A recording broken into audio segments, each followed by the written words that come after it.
कुछ लोगों को धीमी रफ्तार पसंद है तो कुछ को तेज गति से चलना अच्छा लगता है। अब आपको क्या पसंद है, उसी के अनुसार आप चुन सकते हैं अपनी आध्यात्मिकता का रास्ता। लेकिन कैसे?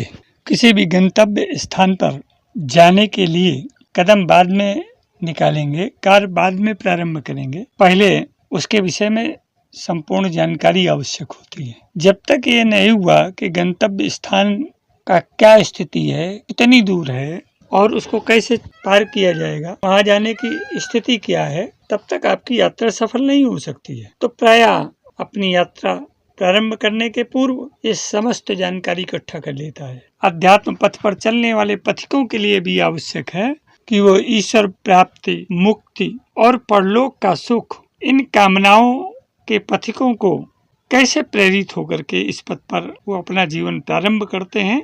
लेकिन देखा ये गया है कि अपने गंतव्य के स्थान के संबंध में, लक्ष्य के संबंध में पर्याप्त जानकारी नहीं रहती है, इसलिए उनका जो परिणाम होता है वो मिला जुला होता है। इस महान ग्रह अर्थात जहाँ हम रह रहे हैं पृथ्वी पर गहरे विशाल महासागर हैं, जिनमें ठंडा ताजा पानी, शांत दृश्य और छिपे हुए रहस्य भी हैं। लोग अक्सर इन पानी में नहाने या उनकी सुंदरता को निहारने के लिए समुद्र तट पर जाते हैं। एक और महासागर है जो इस धरती के भौतिक जल से कहीं ज्यादा महान है। ये एक ऐसा महासागर है जो समुद्रों से कहीं ज्यादा स्थायी है, जो न केवल शरीर को नहलाने के लिए ताजा पानी देता है, बल्कि आत्मा को पोषण देने के लिए भी ताजा पानी देता है। यह आध्यात्मिक चेतना का, ईश्वर का महासागर है जो हम में से हर एक के भीतर है।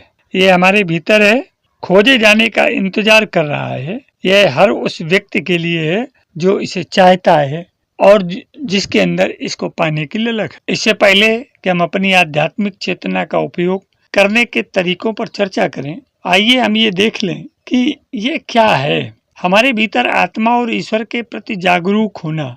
हम में से ज्यादातर लोग अपने शरीर, अपने दिमाग से गुजरने वाले विचारों और अपने आसपास की दुनिया के प्रति जागरूक हैं। इसे शारीरिक चेतना कहा जाता है, लेकिन हम अपने शरीर और दिमाग से कहीं बढ़कर हैं। हम वास्तव में एक आत्मा है, एक सचेत इकाई जो शरीर में निवास करती है। आत्मा ईश्वर का अंश है और वह शक्ति है जो शरीर को जीवंत करती है। आत्मा के स्तर पर यह चेतना जो हमारे शरीर और मन से स्वतंत्र है, आध्यात्मिक चेतना कहलाती है। जब हम अपनी आध्यात्मिक चेतना में उतरते हैं तो हम आध्यात्मिक चेतना के गुणों का अनुभव करते हैं। सर्व चेतना, प्रेम, शांति, एकता, आनंद और भय से मुक्ति। जिसने भी आध्यात्मिक चेतना का अनुभव किया है उसने दिव्य प्रेम के संपर्क में आने की बात कही है। ईश्वर प्रेम है। हमारी आत्मा का ईश्वर के समान सार होना प्रेम है और ईश्वर तक वापस जाने का मार्ग प्रेम के माध्यम से ही है। आध्यात्मिक चेतना का सागर प्रेम का सागर है। हमारे लिए इसे समझना कठिन है क्योंकि हम मनुष्य के रूप में प्रेम को सीमित और संकीर्ण अर्थ में सोचते हैं। जिस प्रेम को हम प्रेम समझते हैं वह उससे कहीं अधिक उच्चतर प्रेम, दिव्य प्रेम का प्रतिबिंब मात्र है। यह एक सर्वव्यापी, परिपूर्ण, संतुष्टिदायक प्रेम है जो अपने हृदय में मौजूद सभी चीजों को खींच लेता है।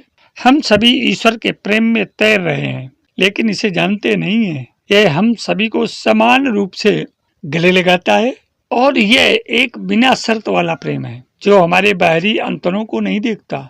हम दुनिया में हर किसी का प्रेम खो सकते हैं, लेकिन हम एक बहुत उच्चतर और अधिक स्थायी प्रेम द्वारा संजोए जाते हैं। ईश्वर का दिव्य प्रेम जो हमें भीतर से गले लगाता है।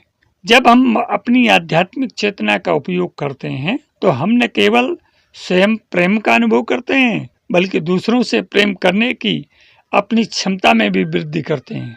जबकि अभी हम जिन लोगों से प्रेम करते हैं उनकी सूची छोटी हो सकती है, जिसमें केवल हमारे जीवन साथी, परिवार के सदस्य और करीबी दोस्त शामिल हैं।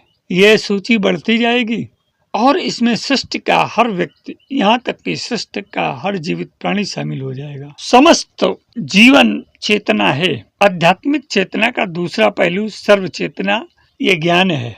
ईश्वर सर्वज्ञ है। ईश्वर ने सारी सृष्टि रची है और वह हर किसी और हर चीज से पूरी तरह अवगत है। अगर हम इस बात की एक छोटी सी झलक पाना चाहते हैं कि ये कैसे संभव है, तो हमें आज की अपनी आदिम तकनीक को ही देखना होगा। हम सोचते हैं कि हम बहुत आगे बढ़ चुके हैं, लेकिन ये भविष्य में मानवता द्वारा विकसित की जाने वाली चीजों की एक छोटी सी शुरुआत है। अगर हम इंटरनेट को देखें तो हम पाते हैं कि अलग अलग साइटों पर लॉगिन करके हमें सभी जानकारी मिल जाती है। सभी साइटों को होस्ट करने वाला सर्वर सभी साइटों की सभी सूचनाओं का भंडार है। लॉगिन करके हम अपनी जरूरत की सभी जानकारी प्राप्त कर सकते हैं। ईश्वर एक विशाल सर्वर की तरह है जो हमारी सभी व्यक्तिगत आत्माओं या वेबसाइटों को होस्ट करता है। इस प्रकार हमारे बारे में सभी ज्ञान ईश्वर को पता है। ईश्वर एक ही समय में हर सेकंड में हम में से प्रत्येक के साथ क्या हो रहा है यह भी जानने में सक्षम है। जब हम उस आध्यात्मिक चेतना में प्रवेश करते हैं और ईश्वर के सागर में विलीन हो जाते हैं तो हम भी सभी चेतना तक पहुंच जाते हैं। तीसरा बिंदु है भय से मुक्ति। आध्यात्मिक चेतना का दूसरा पहलू भय से मुक्ति है। हम में से ज्यादातर लोग किससे सबसे ज्यादा डरते हैं? ज्यादातर लोग मौत से डरते हैं। वे मृत्यु को अपने अस्तित्व का अंत मानते हैं। लोगों को यह एहसास ही नहीं होता कि मृत्यु सिर्फ इस भौतिक दुनिया से अस्तित्व के दूसरे क्षेत्र में जाने का संक्रमण है।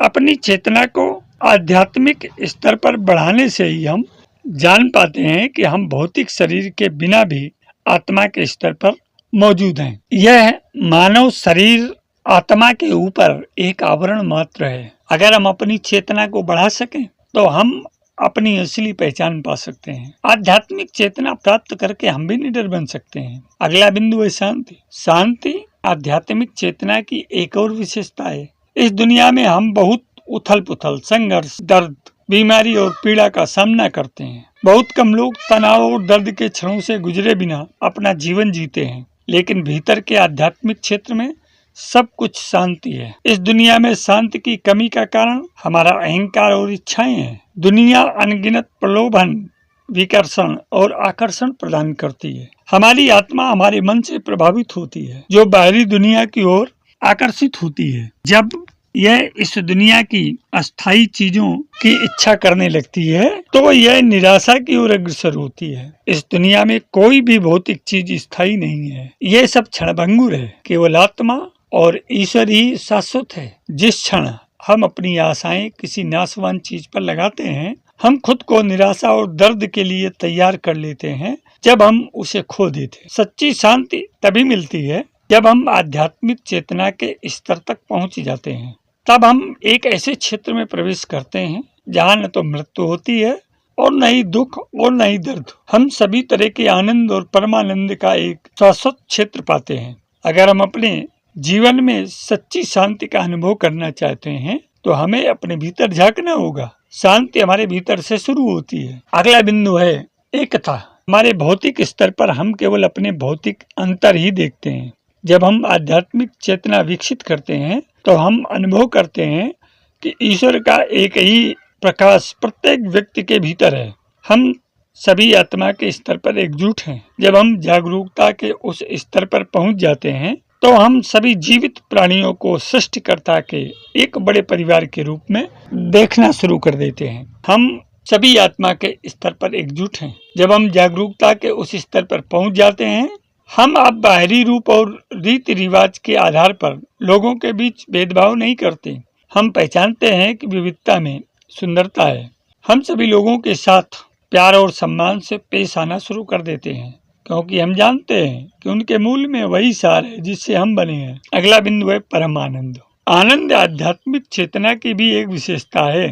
ये शुद्ध परमानंद और खुशी की स्थिति है। अगर हम इस दुनिया में अनुभव की जाने वाली सबसे बड़ी खुशी के बारे में सोचें तो ये उस खुशी का एक अंश मात्र है जो हम आध्यात्मिक चेतना की सागर में विलीन होने पर अनुभव करते हैं। आनंद का वर्णन करने के लिए कोई पर्याप्त शब्द नहीं है। हम अपने स्तर पर केवल कल्पना कर सकते हैं कि हमारे सबसे बड़े आनंद को 10 लाख गुना बढ़ाना कैसा होगा। जब हम आध्यात्मिक चेतना की अवस्था में प्रवेश करते हैं तो हमें पूर्ण आनंद मिलता है। हम उस आनंद को तब भी प्राप्त करते हैं जब हमारा ध्यान भौतिक चेतना की ओर लौटता है। इस प्रकार भौतिक स्तर पर परीक्षणों और क्लेशों के समय से गुजरना संभव है, जबकि आत्मा भीतर आनंद का अनुभव कर रही है। यह एक कुम्हार की तरह है जो मिट्टी को आकार देता है। बाहर से मिट्टी के बर्तन को कुम्हार द्वारा पीटा और आकार दिया जाता है, लेकिन कुम्हार अंदर से अपने हाथ से बर्तन को सहारा देता है। इसी तरह आध्यात्मिक चेतना के सागर में विलीन होने से हमें जो आनंद मिलता है वह जीवन के तूफानी समुद्रों का सामना करने के लिए हमारे साथ रहता है। अब प्रश्न ये कि आध्यात्मिक चेतना प्राप्त कैसे करें। हम ध्यान नामक प्रक्रिया के माध्यम से अपने ध्यान को भीतर केंद्रित करके आध्यात्मिक चेतना प्राप्त कर सकते हैं।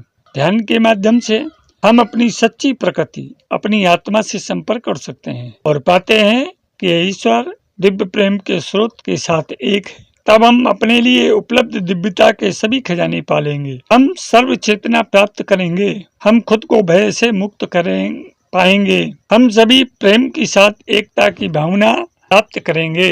हम शांति और आनंद का अनुभव करेंगे। जिस तरह से समुद्र हर उम्र के लोगों के लिए मौजूद है, उसी तरह प्रेम का आध्यात्मिक सागर भी हमारे भीतर हमारी प्रतीक्षा कर रहा है। ध्यान इसका पहला कदम है। ईश्वर के आंतरिक प्रकाश और ध्वनि पर ध्यान के तकनीक के बारे में आप लोगों को जानना चाहिए। जो इसे सीखना चाहते हैं, यह हवा और सूरज की रोशनी की तरह ईश्वर का एक मुफ्त उपहार है। इसे एक विज्ञान के रूप में अभ्यास किया जाता है, जिसमें हम अपने शरीर की प्रयोगशाला में कर सकते हैं। तो इस ध्यान के अभ्यास के प्रकरण को हम अगले अंक में आपके साथ साझा करेंगे कि आध्यात्मिक चेतना प्राप्त करने के लिए ध्यान को किस प्रकार से प्राणायाम के माध्यम से प्रत्याहार के द्वारा साधते हुए और धारणा को परिपुष्ट करते हुए हम समाधि के उस अखंड और अनंतिम लक्ष्य तक पहुंच सकें, जिसकी खोज हमने अभी अभी प्रारंभ की है। मित्रों, आध्यात्मिक चेतना के स्तर तक पहुंचने के लिए 3 प्रक्रिया होती है। इसके 3 विधियां हैं। पहला तरीका है, कुछ जीवन कालों के दौरान सही चीजें करते हुए आप धीरे धीरे वहां तक पहुंच सकते हैं। दूसरा तरीका है कि आप अपनी वर्तमान परिस्थितियों में बने रहें, अपनी ओर से बेहतरीन काम करें, खुद को खुला और केंद्रित रखें और खुद को उस प्रक्रिया के लिए उपलब्ध कराएं। आपके जीवन के आखिरी पल में हम ध्यान रखेंगे कि आपके साथ वह प्रक्रिया घटित हो। और तीसरा एक तरीका यह है कि आप इसी वक्त कुछ जानना चाहते हैं, कुछ समझना चाहते हैं, कुछ करना चाहते हैं, तो आप अभी अपनी सीमाओं को तोड़कर उन सीमाओं से परे जाना चाहते हैं। अगर ऐसा है तो आपको इस बात की चिंता नहीं होनी चाहिए कि आपके आसपास क्या घटित हो रहा है, क्योंकि बहुत सी चीजें होंगी जिन्हें कोई स्वीकृति नहीं देगा। इन चीजों को समाज मंजूर नहीं करेगा, लोग स्वीकृति नहीं देंगे, आपका परिवार स्वीकृति नहीं देगा। वे आपसे सिर्फ इसलिए जुड़े थे क्योंकि आप एक विशेष तरह के इंसान थे। अगर आप दूसरी तरह के इंसान बन गए तो फिर वे आपसे जुड़ नहीं पाएंगे। मेरे अध्यात्म प्रेमी जिज्ञासु मित्रों, आध्यात्मिक चेतना के क्या है, इसके स्तर तक पहुंचने के लिए क्या आवश्यक होता है और इसे इस तक कैसे पहुंचा जा सकता है, इस प्रक्रिया के इस प्रथम अंक में हमने आपको सैद्धांतिक बात बताई। अब इसकी प्रायोगिक संरचना हम अगले अंक में आपके साथ विस्तार से साझा करेंगे। आशा है निश्चित रूप से इस वीडियो अंक को आप आत्मसात करेंगे, अपने जीवन को चरमोत्कर्ष अपने परम लक्ष्य की ओर ले जाने में सफल रहेंगे, स्वयं आनंद प्राप्त करेंगे, दूसरों को भी इसके लिए प्रेरित करेंगे। इस अंक पर कमेंट अवश्य करिएगा। अगर अभी तक आपने हमारा YouTube चैनल सफल जीवन की यात्रा सब्सक्राइब नहीं किया है तो अवश्य कर लें, जिससे आपको आने वाले अंक भी मिलते रहें। सफल जीवन की यात्रा के इस अंक में आज इतना ही। धन्यवाद।